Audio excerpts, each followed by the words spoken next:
when you go to the store? Are you sick of Okay, seeing people, rows? we're on. Listen, did you want to do a 7-question game or a 21-question game?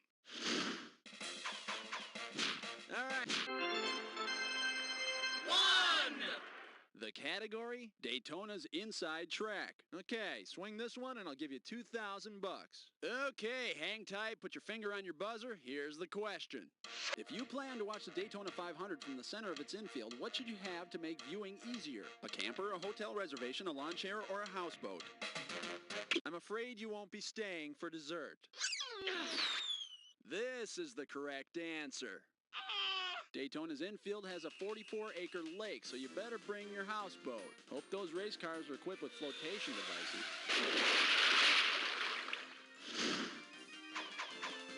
Category. We got spirit, yes we do. We got spirit, how about two?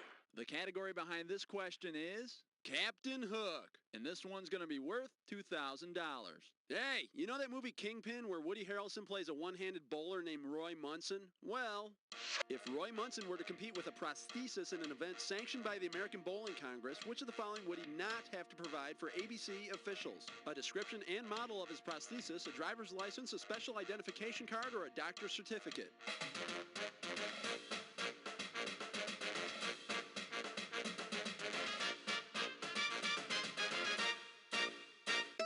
Let's see what a good player would have answered.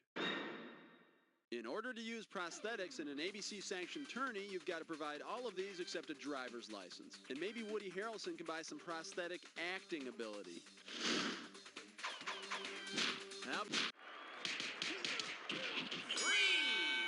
This one's gonna be like stealing third from a baby. Okay, this isn't gonna be easy, but you're looking at $3,000. All right, get yourself set. It's time. Which of these candy products is named after baseball great Babe Ruth? The Sultan of Sweet, Baby Ruth, Bambino, or Goobers? The Bambino and Big Champ bars were both produced by the George Ruth Candy Company. Yeah! He used to throw handfuls of them into the stands, yelling, "Eat me!" Okay. 4!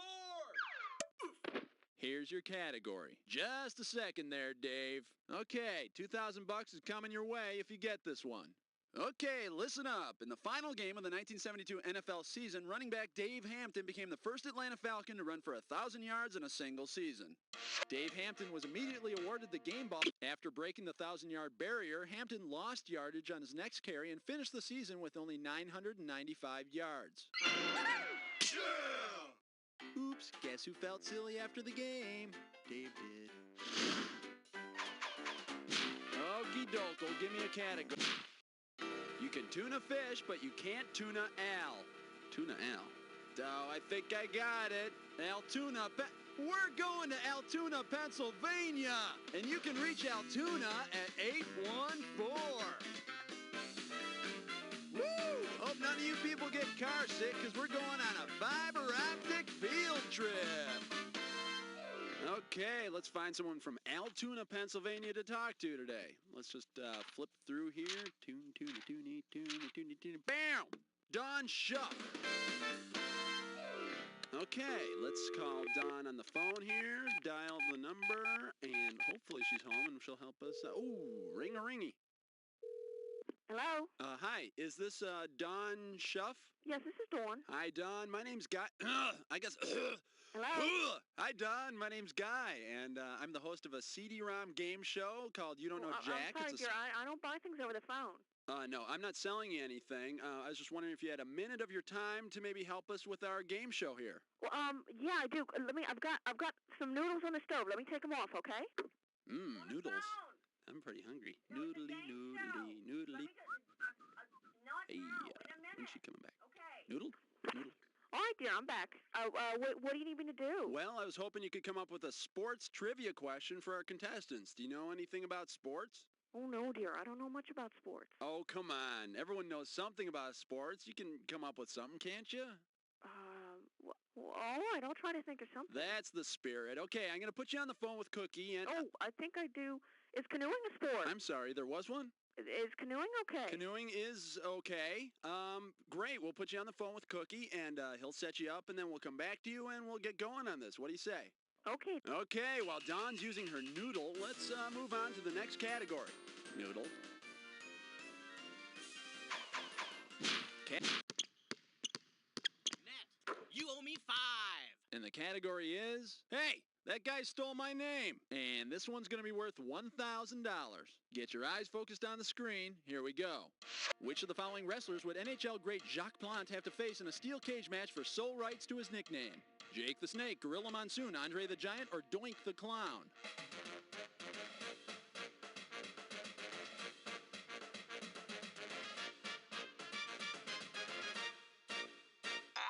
Let's take a look at the big money answer. Montreal Canadiens netminder Jacques Plante, or Jake the Snake, got his nickname because he's the first goalie to regularly come out of the crease to intercept passes and shots. Wait, and the other Jake the Snake got his name why? Oh, he carried a big snake. Oh. Uh-oh, West Truck licks 9 more. It's time for a Liquor Pistol Stone. The category for this gibberish question, unnecessary unkindness to animals. Opening value, $5,000. All right, to solve this puzzle, you got to think fast, because every second and a half, I'm ticking off a little bit of cash. Hey, tell me something. With what sports saying does this rhyme? Hits cow through day of shame.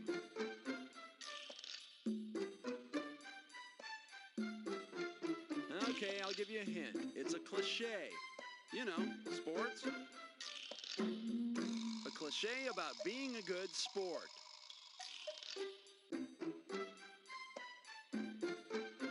It's not whether you win or lose. Go for it. Type in your...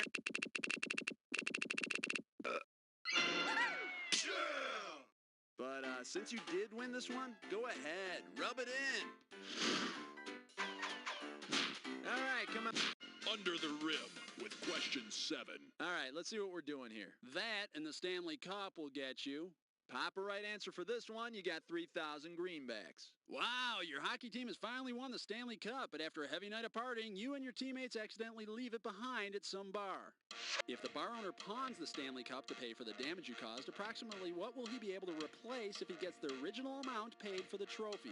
A $250 bar mirror, a $100 condom dispenser, a $50 case of champagne, or a $20 bar stool?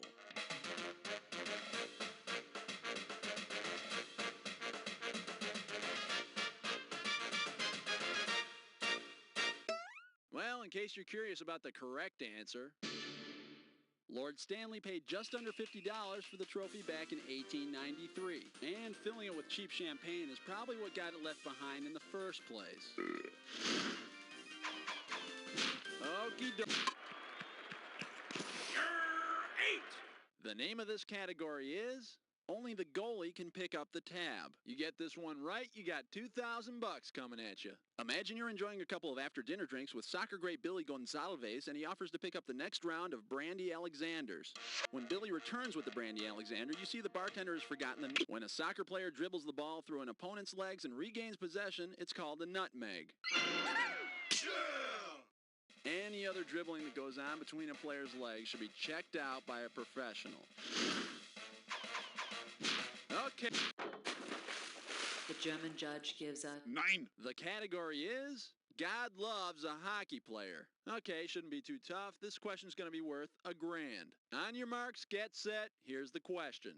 Because of the team's name, if televangelist Oral Roberts played in the NHL, to which team would he probably hope never to be traded? Ottawa, Los Angeles, New Jersey, or Calgary? The New Jersey Devils. In fact, if he raises $1 million, he'll guarantee that neither you nor he will ever be traded to the Devils. Hang 10. And the category is... I am Iron Man. The right answer will get you 2 G's for this question. Wipe off your finger and get it ready. Let's get busy. Imagine baseball brothers Paul and Lloyd Wainer had formed a heavy metal rock group with hockey great Nelson Stewart.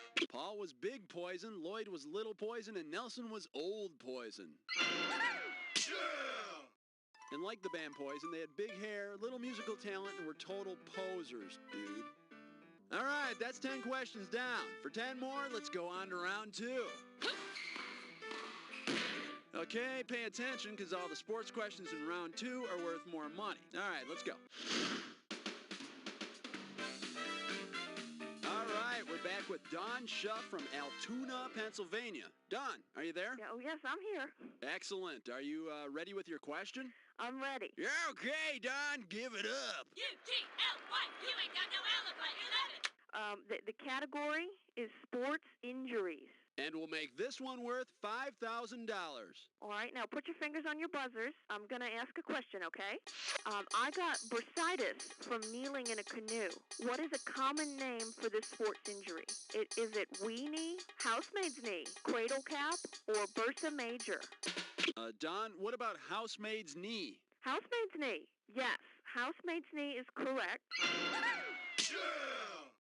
I have what's known as housemaid's knee. I have a sack of fluid on the front of my kneecap that I have to drain from time to time.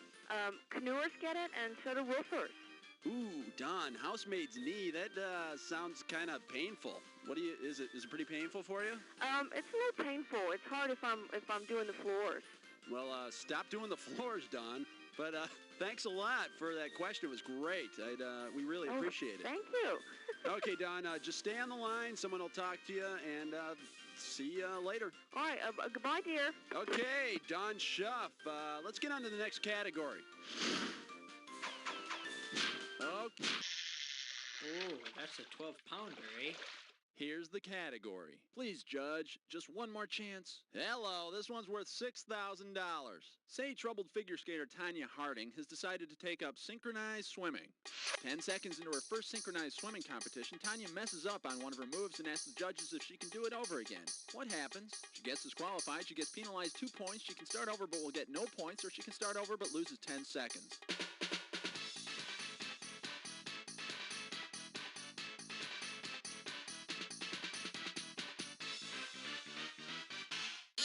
You know what you could have picked? You could have picked this. A competitor who stops voluntarily and has to do a figure again gets penalized 2 points. Fortunately for her, there are no broken skate laces in synchronized swimming to worry about. All right. Uh-oh, Wes Musrich climb more. Once again, it's time for a Tinkerlick Test Roll. This gibberish questions category is boil before drinking. We're in round 2, so this gibberish question is going to start off at $10,000. Okay, now remember, the faster you solve this puzzle, the more money you win. Okay, now tell me, with what famous sports team does this rhyme? Jar Scum Toad Waters. Okay, let's see if you know it. Sorry, Quick Draw. Sometimes it pays to pace yourself. Wow, I just love watching the Jar Scum Toad Waters. I especially loved watching Twirly Heel and Beto Snark Women. All sports, all the time. You're tuned to 14. The category is God's favorite sport. And we are talking 4,000 big ones. Everything in place? Because here she comes.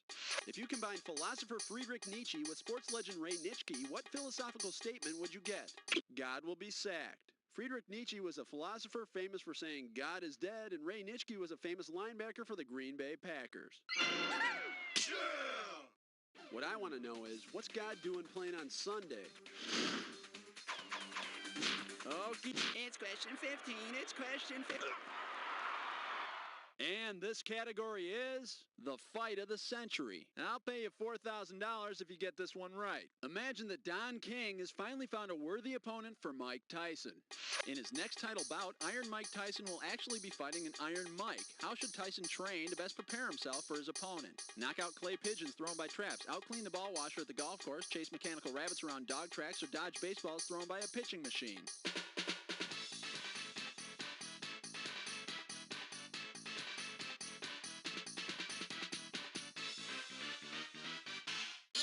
Anyone interested in the right answer? Here you go.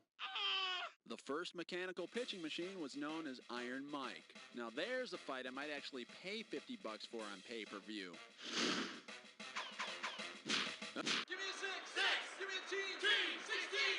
Here's your category. Hey, Rube, you get this question right, you pocket $6 grand. Ready on the trigger? Pull. From 1902 to 1907, pitcher Rube Waddell led the American League in strikeouts. He also did all of the following except which? Went over Niagara Falls in a barrel, threatened to quit baseball for vaudeville, left baseball games to chase fire engines, or wrestled alligators professionally.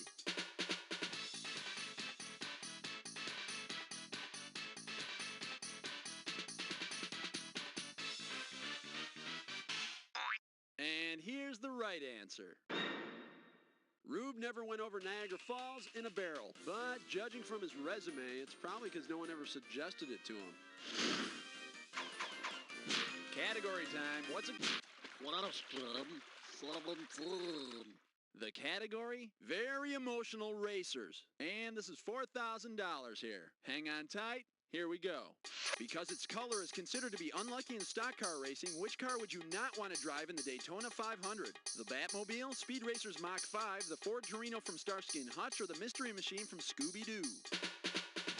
In stock car racing, green is an unlucky color. So is riding around in a van with a hippie, a couple of preppies, a she-nerd, and a talking Great Dane. Up. 18. And the category is Spider Strikes. And this one shouldn't be too tough. 4K for this one. Imagine that Spider-Man's been bragging to his fellow superheroes that he rolls over villains like a bowling ball. To prove his point, Spidey lines up 10 of his arch enemies like bowling pins. If he goes with a traditional 10-pin setup, where would his enemy, the Kingpin, stand? In the front, in the center, in the back right corner, or in the back left corner?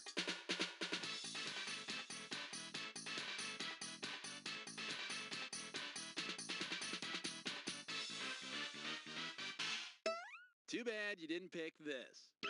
In 10-pin bowling, the Kingpin stands in the center. You know, it's nice that Spider-Man has a hobby, but those bowling shoes clash with his costume big time. Tacky! Illegal use of the hands on question 19.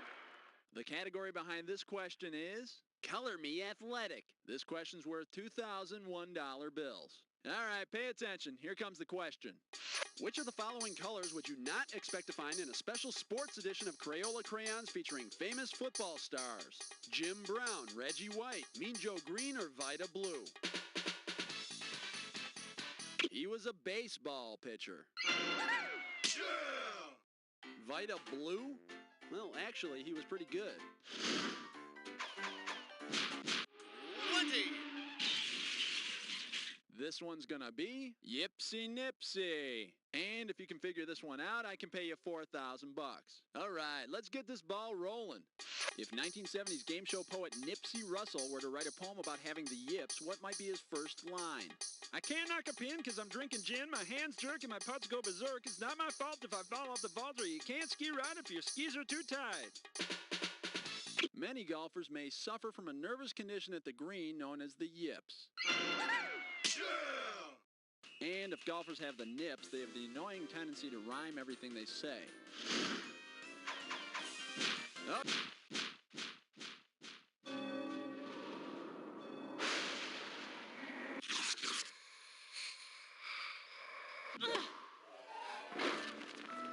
All right, you ready for this attack? Keep your eye on the screen and remember this clue.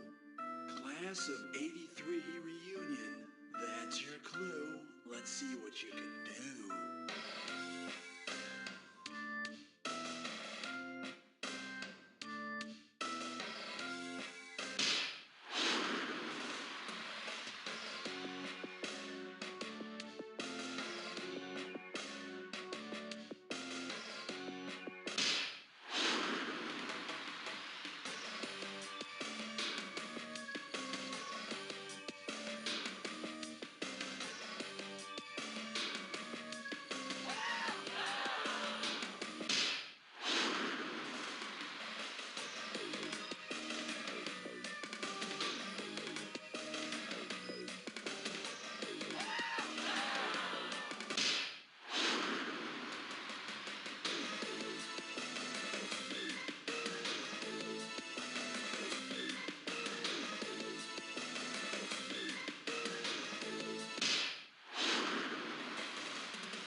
Sweeten your final score! That's the game! Player, after a performance like this one, you deserve to have your own star on the Sports Trivia Walk of Fame. And I promise you, if you ever get that star, I'll be the first one to step on it. Because... You don't know Jack! Great show, everybody. Can we please cue the commercials? And Cookie, can you tell me the story about these contestants? What's happening?